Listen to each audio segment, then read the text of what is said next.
Kumbaga sa pinagpanaan rin.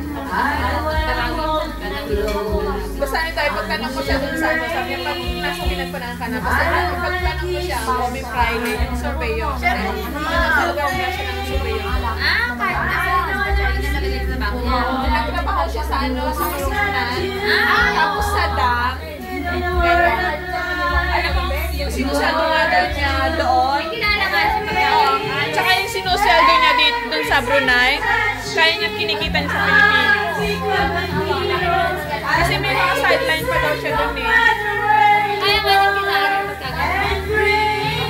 Kaya ako na sabi ko yung meron kami ba na kailangan sa mga and shine like a candle in the dark when you tell me that you love me. Marap ka dito! I wanna make Nagkakalo ka na naman pag-pisip ko. Tagay mo na. show you the love and what it's all. Nalay mukha mo na. My life to stop my tears. Everything is now. I have you here. Inabot siya ng 10 taon sa akin. Alam mo, naging definite lips siya. Pinagpa-apply mo siya dito. Dapat makakabalik pa siya eh. Kaya lang, yung mga nakakaalam doon na ano siya. Sinunod yung test niya. Tapos meron daw ulit project ang siya sa Pangasinan. Ngayon? Ano pa, after 2010 yata. 15 years daw ang kontrata. And I want you,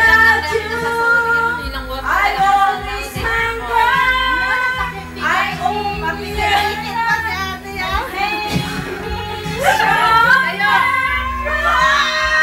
ay, wag ka mag-video! Papikit na pare. Wag ka mag-video, men! Wala Pinapil ko, ilab ako eh. Wala sing ka lang. Hindi ako lasing! Lasin lang yan.